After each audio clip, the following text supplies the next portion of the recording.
A question asked courageously, answered honestly, and lived authentically can change your whole life.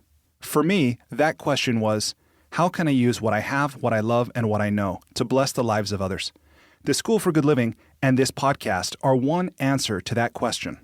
Hi, I'm Brian Miller. I know that the world can work for everyone, but that it won't until it works for you. I've created this to help you make the difference you were born to make. It's a series of conversations with thought leaders who are moving humanity forward. And in each episode, I explore their lives and the work they do. I also ask them to break down how they've gotten their books written, published, and read. This podcast is all about exploring the magic and mystery, and sometimes the misery, of the creative process. So if you have a mission, a message, and the motivation to share it, this podcast is for you. Welcome to the School for Good Living. Hey, welcome back to my conversation with Lydia Slaby, part 2. If you haven't listened to part 1, I highly recommend you go back and listen to it first. Either way, I hope you enjoy part 2. I think there's something really profoundly self-aware, in that, or very honest in admitting that. I got so many thoughts about this right now, acknowledging that I think this is coming from a very privileged perspective, at least for me, saying, I think there is something terrifying about freedom. There's something overwhelming about seemingly unlimited opportunity. When you have resources, when you have choices, when you have options, that there's a part, in fact, we see this in marketing research, right? That if you give consumers 2-3 choices, they'll pick easily. You give them 18, they'll freeze up, shut down, walk away. And the same thing happens in our lives. And it's my belief, and I could be wrong, of course, but I think that a lot of people who are afraid of the possibility that life contains will continue to keep themselves small by being in roles, jobs, relationships, having hobbies or addictions that aren't reflections of their true desires or their highest self, but it's because it's easier than really taking responsibility and going for the possibility that's available. Yeah. No, and I agree. And I do think it comes from a very privileged perspective, the joy of having infinite choices, right? But this reminds me actually of a story. So both of my grandmothers went to college, which is a remarkable thing to be able to say. My father's mother graduated from Vassar in like 1925 or something. Wow. And I know, right? And at one point she looked at me when I was much younger. She passed in 2006, but she looked at me and she said, I was in college. She said, my life was easier because I didn't have as many choices. And she quickly followed that up with like, of course I'm delighted that I can vote. And of course of course all of the things that feminism has brought to women has given us so much. But at the same time, it has opened up this whole world of decisions that we now have to make. Yeah. And there's no part of me that's complaining about that. But at the same time, it is something that takes energy, that can be tiring. Yeah. And, oftentimes we don't make decisions to change because we're tired. We're so beaten down by the life that we have that we can't possibly think about a way to switch it. Yes. It's interesting. Well, let me ask you this one about pain, because, I think most people listening have probably had the experience of being in a hospital and having at least seen those faces from like 0 is a smiley face and like 10 is the frowny, crying, painful face. And the doctors will ask you, stupid sign. To rate your pain. And, I've never been in a situation like you were where you had, something so severe going on with your body. But I was really moved to read that you were at times a 10 out of 10 on the pain scale. Yeah. Right. And that you talk about staying present with the pain. It was only when you were successful in being present with the pain that would be enough to lessen it to something like a 9.5. Which would then give you enough space to breathe a little deeper, to endure it. Will you talk about what you've come to understand about, there's this saying too, right? I think it's attributed to Rumi about the cure for the pain is in the pain. You know? Wow. I've never heard that before, but yeah, that sounds about right. But what did you learn about pain, and what did you learn about grace, and what did you learn about being present in being able to endure, the most intense, I would imagine suffering is probably not too strong a word. What did you learn about that? So the specific instance that you're talking about is occurred probably about 2 weeks after I was diagnosed. And so very early in my learning of figuring out how to stay present. And I was suffering from something called Boney pain, which is a delightfully cheerful phrase for what it actually is. Basically, my bone marrow was expanding inside my bones. And so my bones felt like they were about to break from the inside out. And I felt it throughout my hips and my sacrum and my shoulders. And so literally, I felt like I was going to explode. What causes that? In my case, it was caused by a medication called Neulasta, which is designed to stimulate your bone marrow so that you don't completely lose your immune system while you're going through chemotherapy. And I'd lost so much weight so quickly that my dosage had been off. And so they gave me the dosage for someone who was about 10 pounds heavier than I actually was because I'd lost so much weight during the whole thing. And so it literally knocked me flat to the point where after we figured out what was going on, they put me into the hospital and they basically knocked me out for 2 days while my body processed the medication. But before they knocked me out, I was at a 10. I was firmly at a 10, and no sort of medications that came from a pharmacy was helping. I was on Vicodin. I was on sort of these opiates, and nothing was helping. And it was my first true moment in realizing the gift of the body's awareness of being present gave me. So I was lying on this bed in my doctor's office, and Michael was sitting next to me.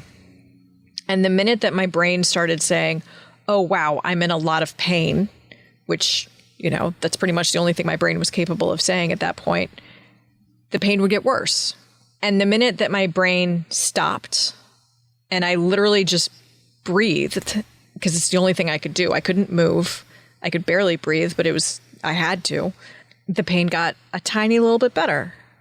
And learning that being present in that way actually helped my body manage its own agony was a remarkable lesson for me. And the first time I'd ever had the opportunity to put two and two together for that, the body's demand for us to stay present is actually of value to our body. And it's of value to my mind, because my mind wasn't getting anything out of the fact that it was noticing that I was in pain. It was just commenting on it. Yeah. It's like, your maiden aunt saying, well, you haven't gotten married yet. And it's like, well, duh. It's like, that's not helpful. Yeah. But learning in such a visceral way that my mind wasn't actually helping, and all my body needed was for me to just be purely 100% present, was extraordinary. I don't know if it's a lesson that I would voluntarily choose in that particular way, but it really was one of those things where, I sort of, after waking up in the hospital 2 days later, I kind of started thinking about it, and I was like, wow, that happened. My body suddenly felt free to be calm, whereas all my brain was doing it was stressing it out. Mm. And so, finding some calm inside that absolute agony was, ambrosia, basically. That's amazing. And it's not, as you write, it's not that it magically dissipated it and took it from a 10 to a 0. It was 5% reduction, but it was substantial. It was meaningful. Yeah. Huge. Amazing. Yeah. Well, okay. So then the questions just keep coming. Maybe I'll save this one, because I realize now that I do want to ask you, and let's do it here before we transition to the next section. But you talk toward the end of the book about a friend of yours who introduced you to someone who's now become a friend of both yours and mine, the gentleman who facilitates the experience on the mountain in New Mexico, who's been a guest on this show, I think I told you. Oh, really? Yeah. Oh, that's great. Yeah, it's pretty cool. So at any rate, will you, if you're willing, will you share with us what was your journey to connect with this native healer? And what was it? How did you get there? Why did you get there? And what did you learn once you were there? So I'll start with the easy part. A very, very good friend of mine, one of those humans that I wouldn't be who I am without this human in my life. So a year and a half after I was done with chemotherapy, I had emergency open heart surgery, which is a story for another day. And 2 weeks after my surgery, she called me. You know, I answered the phone and she burst into tears the minute that she heard my voice. And she said, you know, after kind of getting through that, she said, all right, enough of this shit. And I was like, I'm sorry, what? And she said, enough of this shit. You're going to see this indigenous healer and that's all there is to it. And I said, I'm sorry, I'm lying in bed with a broken sternum and I'm recovering from heart surgery. Like, I'm not going anywhere. And she said, yeah, you are. You're going. You're just going. Like, I don't care that you live in Chicago and that he's in New Mexico, but you are going. Because if I have to hear from your husband one more time that you've almost died on a hospital bed, I'm going to lose my mind. And I said, oh, okay. I mean, she was just like swept through my life like a tsunami. I mean, I had no choice but to obey. And so what a good friend. I know, right? Just extraordinary human being. And so 5 weeks after I had been released from the hospital from open heart surgery, I'm on a plane to New Mexico. I had to read that part. Honestly, it was kind of like reading through my fingers. Like, oh my gosh, this is so brutal. You know, I can hardly believe that you went through that. But anyway, you're right. That's a story for another day. People will have to read the book to get to that because it's, oh my gosh, it's. Yeah, the heart surgery part. Yeah, that was another exercise in being present. But yeah, so 5 weeks later, I'm on this plane and I'm going to New Mexico and this lovely medicine man meets me and puts me into a sweat lodge for 3 days in a row. And I'd never done a sweat lodge. I'd barely heard of them.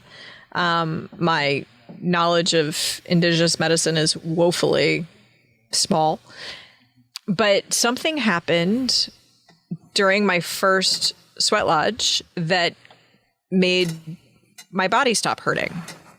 So, you know, I had a broken sternum from the heart surgery and that stopped hurting. And then after the second sweat lodge, another aspect of what I'd been dealing with also stopped hurting. And then after the third sweat lodge, when my body was actually beginning to feel like I hadn't been in the surgical suite 5 weeks earlier, I'd stopped crying. And I'd been crying for months. You know, I had no idea why I was crying. But I stopped. And so I looked at him and I was like, I have no idea what just happened to me. But something very clearly and very obviously did. And so how do I get more of it? And so he and I ended up having a long conversation. And then he and I have been in a relationship now for 7 years where he's very much one of my most profound teachers, mostly in his extraordinary ability to just hold a mirror up to my face and show me exactly what it is that I'm saying or what it is exactly that I'm doing or how it is that I'm being in a way to help me learn about who I am. Wow. Yeah. And it all started with that one phone call. Amazing. Yeah. What a gift. Yeah. Well, thank you for sharing about that. Okay, so I want to transition us to the enlightening lightning round. If you're ready. I am ready for... I have no idea what's about to happen. So this is Okay. very exciting. So it's a series of several short questions. You can answer as long as you want. My aim is to just ask the question and get out of the way. Occasionally, I might ask you to expound on something, but that's it. And it's like 8-9 questions. Okay, is this like a Rorschach test where I should just go with whatever comes in front of my mind? That's my recommendation. Yes. Okay. This is the psychological analysis part. Here we go. Perfect. Okay. Number 1, please complete the following sentence with something other than a box of chocolates. Okay. Life is like a... roller coaster. Number 2, what's something at which you wish you were better? Loving. Number 3.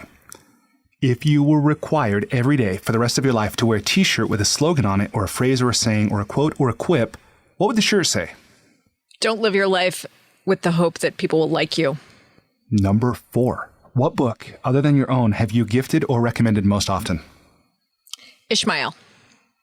Why that book? Because there's something about getting extraordinary life advice from a gorilla that just makes things better. Daniel Quinn. It's been a long time since I've read that book. Right? It's fun to reread every now and again. Yeah. Okay, number 5. So you travel a fair amount. What's one travel hack, meaning something you do or something you take with you when you travel to make your travel less painful or more enjoyable? Leggings. There's nothing quite like being comfortable on a plane to make the landing and the rest of the trip better. Yeah. I wouldn't know. I don't take leggings with me, but I did hear a previous Scott Harrison said warm clothes like socks on a plane for sure. Yeah. I get that. So Scott's been on this podcast. That's amazing. Yeah. Yeah. For sure. I love that. Okay, number 6. What's one thing you've started or stopped doing in order to live or age well? Kundalini yoga. I've started doing Kundalini yoga. And yeah. How have you learned? There's a remarkable teacher who lives 5 miles from my house. So I go see her once a week. Right on. Number 7. What's one thing you wish every American knew? Someone who wasn't American. That's not a what. I wish that every American knew someone who was not an American. Why that? What would that do? Us versus them. It breaks down those walls. Yeah.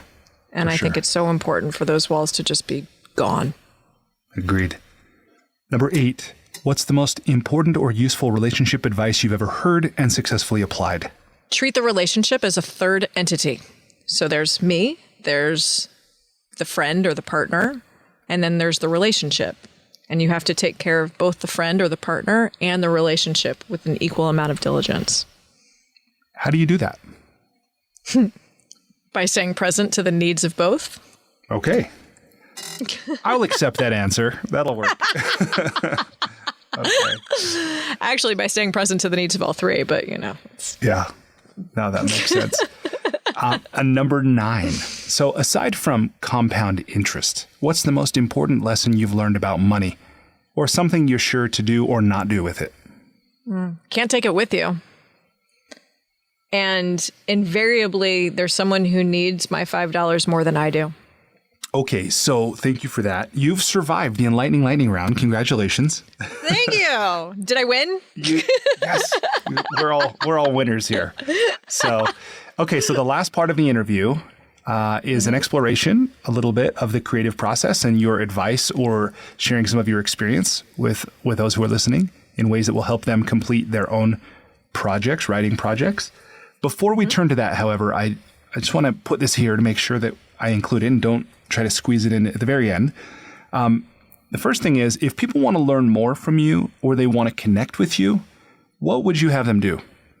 Well, I mean, the easiest and least effort is to just follow me on social media. I spend most of my time on Instagram. I'm at Lydia Slaby, but I also do have a Twitter account and I'm on Facebook.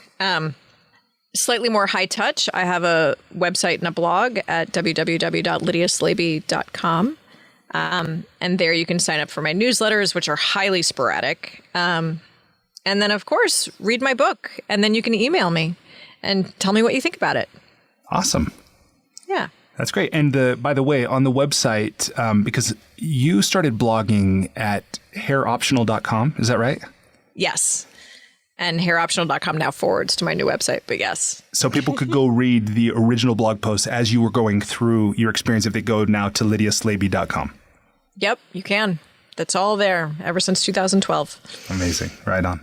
Yeah. Cool. And then the other thing that I want to just put here to make sure that I share it with you is that as a small expression of my gratitude to you for making time to talk with me today, I have gone on kiva.org and I've made a $100 microloan to Majida, who is a woman who lives in Alipurduar, India, She'll use this money to purchase rice, spices, sugar in order to expand her grocery business, to improve the quality of life in her community and for herself and her family. Oh, amazing. Thank you. Yeah. Thank you. So thank you. But Wow. we all touch lives in ways that I think we'll never really understand. And, you and I will probably never meet Majida, but hopefully we've done something that will help improve the quality of life somewhere for someone. Absolutely. Oh, wow. Yeah. That's wonderful. Thank you. Yeah. Okay, so the last part of the conversation here, as I mentioned, is an exploration of the creative process. Let me start by asking you this. When did you first know that you were a writer? 7th grade. What happened? So I've always been a math person. My brain just kind of works in the way that math works. But in 7th grade, my English teacher taught us how to diagram a sentence. And suddenly, English became a math problem. And then after we were taught how to diagram a sentence, which I don't even know if anybody knows how to do anymore, we were taught the structure of a 5-paragraph essay. And the fact that I could apply a math equation to English suddenly made writing fun for me. I know that sounds crazy, but it did. And the fact that I could express my own argument and my own ideas using my own words, using carefully structured sentences that fit perfectly into a diagrammable method in a 5-paragraph structure, it was like the best thing I'd ever learned. Wow. And then 7th grade. Yeah. And then every single job I've had ever since graduating from college has been a writing job of some sort. And just this most recent version is just one that's more creative than the others. Nexus IT helps companies of all sizes manage their information technology with hyper-responsive, white-glove IT support and services to handle the most basic tasks, like monitoring and maintenance, to the more complex projects like digital transformation. Visit their website at nexusitc.net. Obviously, your 7th grade English teacher had a pretty profound impact on you and your development as a writer. Who else has been instrumental in your growth as a writer, and what have you learned from them? One of the supervisors I had in my first job with the state of Massachusetts was a former lawyer who was working in this little division where I was. And we were helping the cities and towns in Massachusetts go through financial hurdles. And so we would come in and we would diagnose their problems and we would write up a report to help them change whatever needed to be changed in the treasurer's office or the assessor's office. Or How often were those reports? See, your issue here is you're spending more money than you're bringing in. Right. Yeah, exactly. Or, the person you have in this job is wildly incompetent. So he taught me, and I still, to this very day, I hear his voice shouting in my head. He would always use the phrase with me, words mean things. So his true lesson to me was pick your words carefully. And the English language is just a delight of vocabulary. And if you mean kind, say kind, don't say nice. If you mean angry, say angry, don't say frustrated. And so he taught me that words mean things. And I know that sounds very simple, but as a writer, and especially as a lawyer, and then now as a creative writer, where I really want to try and have people feel what I'm going through, the idea of word choice is so important to me. And so, yeah, I hear Joe's voice in my head a lot. Words mean things. Yeah, I love that. I love that. So is it true that everyone who recovers from cancer writes a book, runs a marathon, or starts a nonprofit? Oh my God, in my experience, that's 100% true. Sometimes all three. But yeah, I have yet to meet a cancer survivor who hasn't done at least one of those. Wow. It's remarkable. Yeah. Well, there is so much that you've learned, right? And to be able to share and enroll and involve other people, I think it makes a lot of sense. But staying with the exploration of writing and creativity, will you share with me what was the journey? And I know just a moment ago we talked about you were blogging about your experience as you were going through it, which I think is part of what makes your book so powerful is that you have, it seems like you were able to draw upon, these real-time self-created reports of what was occurring and not just reconstructing from memory like, oh, I think this happened and it happened this way, but you had this rich I had source material. Yeah, which is huge, right? But will you walk, so obviously the blog is a part of this, probably an answer to this question, but what was the process that you followed? Basically from let me actually go sideways and ask this question. When did you know that you were going to write this book? What was the moment? Actually, it was right after I met our mutual friend on that New Mexican mountain. So like 7 years ago? Yeah, just about. Well, no, it was 2014. So 5 years ago. Right around now, actually. I was just I was in mental agony. And he looked at me and he said, what is it that you want to do? And of course I started spouting off, I have to go back to work. I have to earn money. I have to do that. And he said, enough. He said, what do you want to do? And he asked it to me in a way that I couldn't lie to myself and I couldn't just fill it with words. And the only thing that flashed into my head was write. The only thing I want to do is write. It's the only thing, it's one of the very few things that brought me calm while I was in the hospital. It was one of the few things that brought me calm when I went back to work.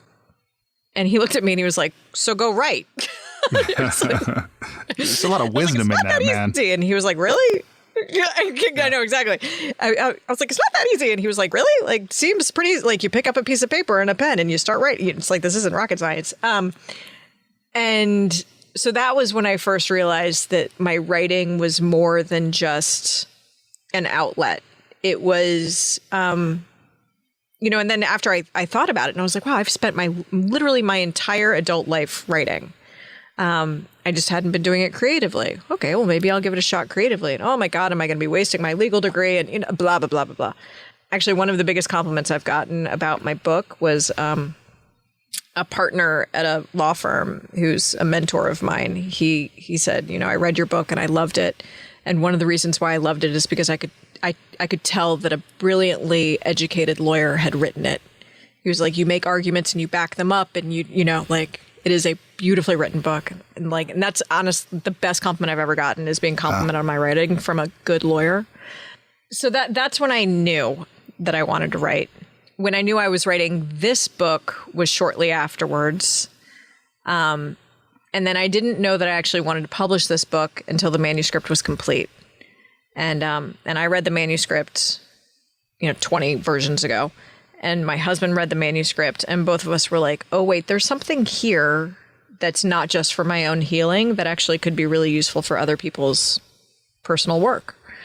And so that was when I started shopping it out and trying to figure out how to get it out into the big world. Wow. Amazing. And will you talk a little bit about what that process was like? How did you, so from the moment you completed a manuscript, and how many words was it, by the way, at that time? About 95,000. Oh, 95,000. That's a big, that's a lot of work. Yeah. And what did the published work end up being? Around 65,000. So it went through a lot of edits between then and now.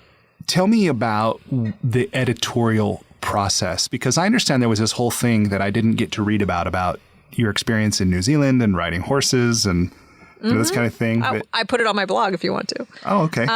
But that was originally in the book and then it wasn't, right? So that got cut and other things. But will you talk about, just again, maybe this is a little bit of anticipation or helping people understand, who are maybe first time or aspiring authors, what they can expect where they pour their heart out, they get it done, which is in and of itself an epic, struggle. And then all of a sudden some editor comes along and goes, hey, like a third of this isn't going to make it to publication. Right? Yep. Will you talk about what was that like? So the trick for me was learning when my personal process had stopped with the book, or it at least stopped becoming the most important thing for the book. What do you mean? So I wrote the book in order to recover from my health and relationship misery. I mean, there were moments when I was writing the book where I was on the phone with my therapist 3 times a week to just get through the emotions that surrounded the trauma. And so by the time I was done with the manuscripts, I was done. I was done with the emotional trauma of the story. And at that point, it was just a story to help other people get through their own emotional and physical traumas. The trick that I had to learn was making sure that I was complete with my own work, my own personal work, before the book became something for someone else. Because editors, and my editor is brilliant and extraordinary and compassionate and wonderful, but she knows what other people are interested in and how many times they need to hear it and how much medical detail is too much and whether we're getting off track by adding in this story over here, and whether we need to add another story here in order to make this whole idea complete. So she knows what makes a good book. And the only thing that I knew was what made my story. Mm-hmm. And so in order to actually make a good book out of my story, I had to become a student and I had to become her student. And the book was, I mean, I don't want to say it was like the wrestling, like we were wrestling over it, because we weren't. We were wrestling with it. But if I had been incomplete with my personal work before I let her start doing what she was doing, then the book wouldn't be what it is, because I would have put up too many fights. I would have said, no, I need to say that 3 times because that's what went through my head. And she's like, I don't care that's what went through your head. Like, we get the point the first time, you know? And it's like, and so I had to learn to let go of the emotion around it. And I'd spent so much time. I mean, I wrote it for 16 months and then I sat with it for a year and then I started editing it. And I didn't even start writing it until 3 years after the beginning of the story. So it's a combination of making sure that I got my whole heart out into the first draft and that I had enough time to be complete with the story before we started, rearranging it, moving around and doing everything that we needed to do. And so that was step 1. And step 2 was I'm very coachable. I think it's my years of being an athlete. But, when a coach tells me that I'm doing something wrong, I'll change it because they obviously know what they're talking about and I'm a student. And so I had to learn to be a student to my editor.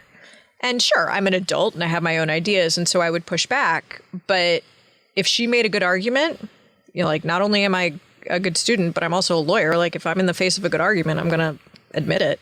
And so, but we also had to learn how to work together. And I was lucky enough that our personalities matched in a way that we could work together. Yeah. What a gift. I mean, I think we have this idea, many of us, that writing is a solitary endeavor. And in some ways it is. But at the same time, the first part is, no book is really, or at least I would contend, no book really worth reading. This might not be literally true, but is done in isolation, right? It's a team. No, there's a team and the product of many minds. How did you find this editor, and how did you know that it was somebody that you were going to vibe with and that was going to help you produce something you were really proud of? That is a story. The very brief version is that, I went to an Ivy League college. I went to Northwestern for graduate school. I wanted to be published by one of the big 5 publishing houses. And the only way to get to one of the big 5 is you have to get an agent. And so I asked everyone in my life that I knew had connections to agents, and they all introduced me to all of their people. And after the 5th conversation with a literary agent who had taken a look at, my book proposal and told me that Cancer Memoirs didn't sell, I realized that this was not going to be the route for me to get my book out there. And I'll just as a side, the agent for Paul Kalanithi told me that Cancer Memoirs don't sell, as Paul Kalanithi's book was #1 on the New York Times bestseller list. And I was like, okay, well, I don't know how to handle that that lie. So we'll just move on. And so then what I did is I reached out to a friend of Michael's who used to be a speechwriter for in the government, and asked him for his advice. And one thing led to another, and I found this smaller publisher, and she read my manuscript, and it was like it needed a lot of work. I mean, as I mentioned, it was 95,000 words. It was basically a 95,000 word blog post. And she called me up and she said, I want to buy it. And I said, are you kidding me? But cancer memoirs don't, I mean, I'd heard all of this. Cancer memoirs don't sell. It's too long. Like it's, da-da-da. And she was like, no, this isn't a cancer memoir. This is a transformation memoir. And I want to sell it. She was like, let me buy it from you and I will sell it. Wow.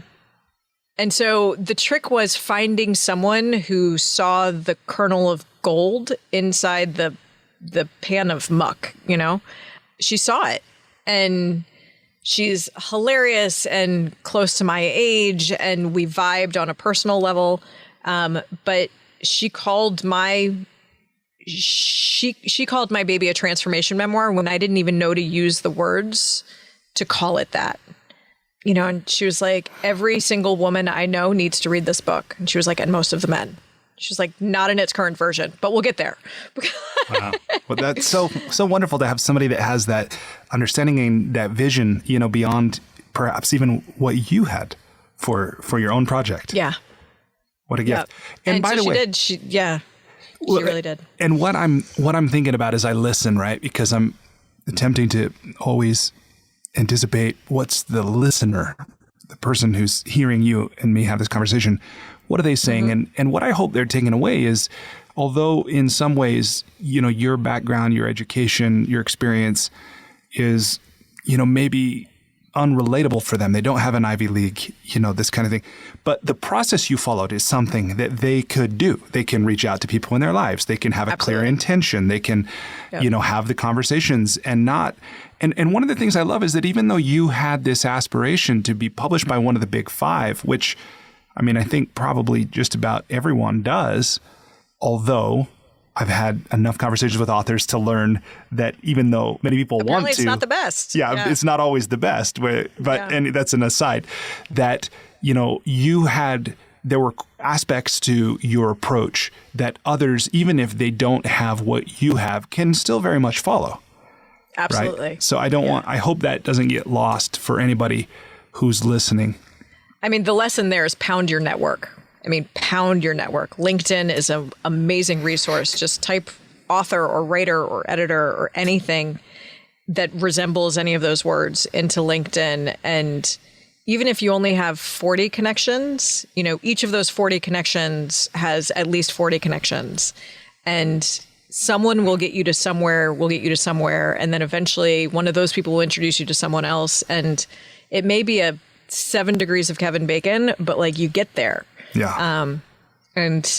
Pound your network. That's my only advice. Yeah. No, that's and write a halfway decent book, but yeah, there's that. That helps. That helps for sure. For sure.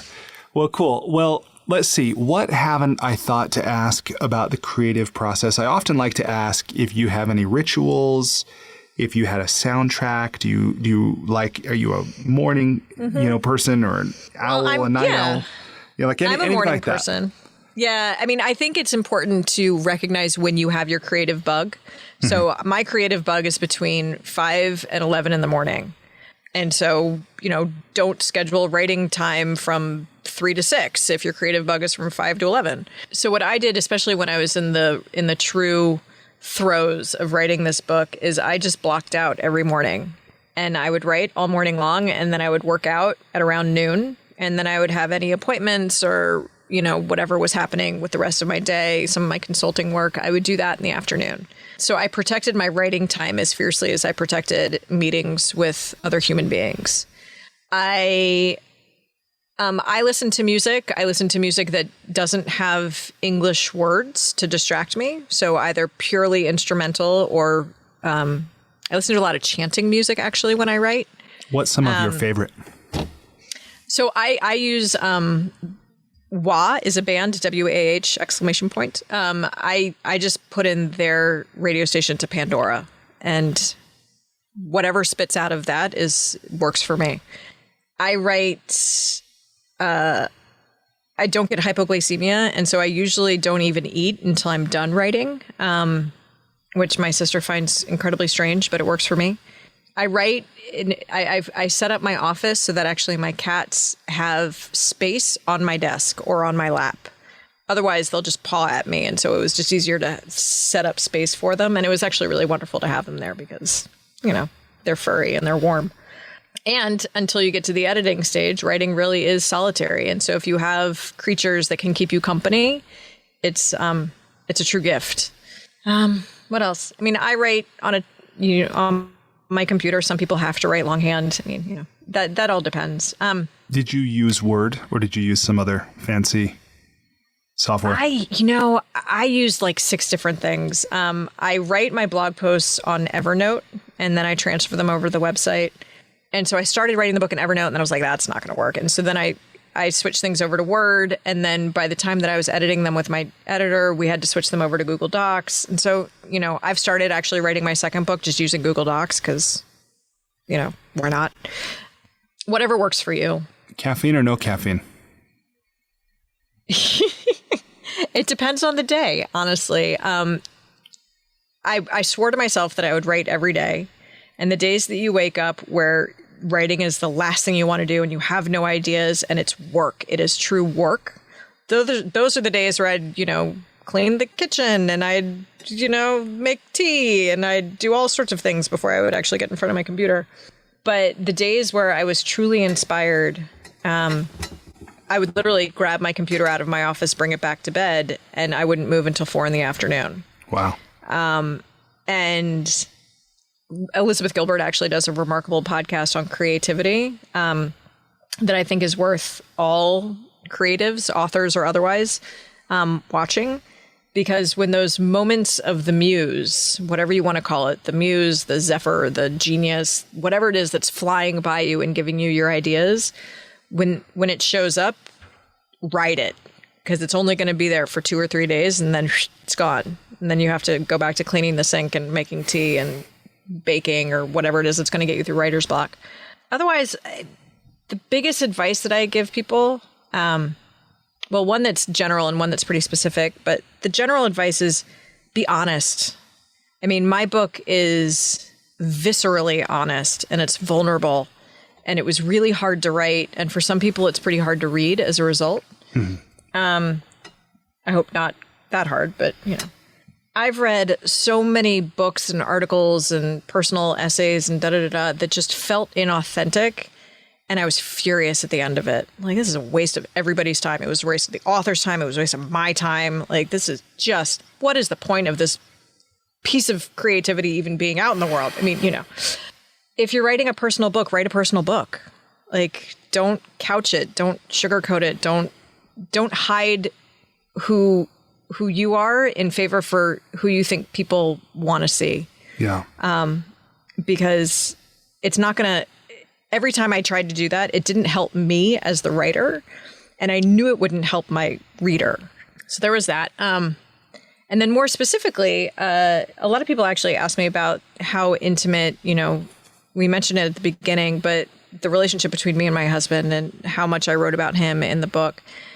I just want to reiterate the importance of telling your own story, even if it's intimately involved with somebody else's story, to make sure that we're telling our own stories and have that other person read it. And if you're touching on his story at all or her story, then change it. Not to go back to lawyering, but it's akin to hearsay. Like, don't write hearsay, only write your own personal perspective.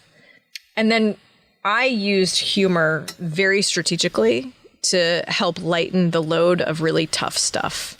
But that was my own personal thing. Some people like reading really tough stuff without any humor. So that's what I did. Some people are masochists. some people. No. Some people are. Well, and you mentioned there that you're already working on your next book. I am. Will you share just a little bit about that? I can. And actually, something you said earlier makes me think that I need to start blogging about it. But So I moved to this nowhere town in the middle of nowhere in order to be closer to my sister and her family, as well as my parents. And is your mom still a hands-on healer? She's not. So it was. Is it unfair to say it was just a phase, or? No, I mean she has lived her life since that training, living the lessons that she learned, but she doesn't actually practice anymore. And so both my sister and I had cancer at the same time, and it broke. I think it is fair to say that it broke a fundamental part of who my parents are. Yeah, and you're your parents' only two kids, right? Yeah, it's just the two of us. Man, that has got to be challenging. It is, and for two lovely, smart, charming human beings in their late 70s, they are older and need more help than any of us would have expected at this point in their lives. And so I moved here in order to be of service to them and to be of service to my sister. And so my next book is about that, is about coming back into my family of origin after 20 years and learning to become a caregiver, which is not my strongest part of my personality, and how to be a caregiver with compassion and presence. Wow. And failing miserably 9 times out of 10, and then trying again. So, this is not going to be a how-to guide. It's more going to be it's going to be very much another memoir. But that will be the focus of it, is coming back into my family of origin and figuring it out. Sounds humbling. It's remarkable. Yeah, how humbling it is. It's just every day it's a little painful. For being willing to do that. I watched, my dad passed away about a decade ago, and my mom, I wasn't living in their home or anything at the time, but she was his caregiver. And I'm still so moved by how she demonstrated her love for him through service. It's really remarkable. Yeah. So I honor you and acknowledge you for the fact you're doing that for your own parents and it sounds like to some degree your sister. Thank you. I appreciate that. It's a process. It's a process. Yeah. All of life is, I think. That's true. It's the reason why we're here, right? Yeah. Well, to evolve, right? Exactly. Awesome. Well, thank you so much for making time. I'm really grateful for the book you've written and for the conversation that we've had here. I'm really looking forward to sharing this with the School for Good Living listeners. I think people who pick up your book, whether or not they've been touched by a diagnosis like yours or someone in their life has, that they'll be glad they read it. You could read this on probably a couple of long flights. It took me a while, but I'm glad I read it. I really enjoyed it. The audiobook version is 6 hours and 33 minutes. So, which you read yourself, right? I did. Yes, I did. Yeah, and actually people have very much enjoyed that because they can hear my, it's like, they're like, oh yeah, this book was definitely written by you. Yeah, that's awesome.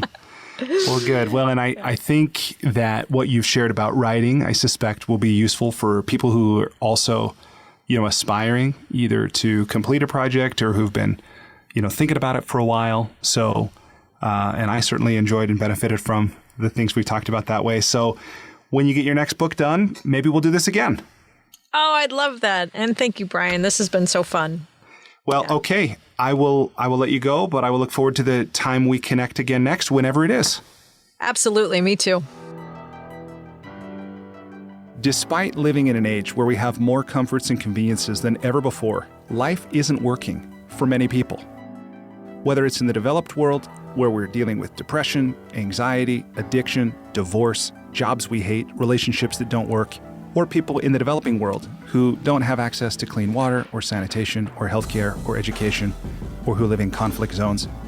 There's a lot of people on the planet that life isn't working very well for.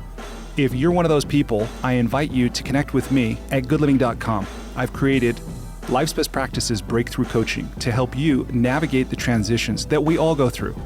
Whether you've just graduated school, you're going through a divorce, you just got married, you're headed into retirement, you're starting a business, you just lost your job, whatever it is you're facing, I've developed a 36-week course that you go through with me and a community of achievers and seekers who are committed to improving their own lives and the lives of others. So through this online program, you will have the opportunity to go deep into every area of your life, explore life's big questions, create answers for yourself, in community.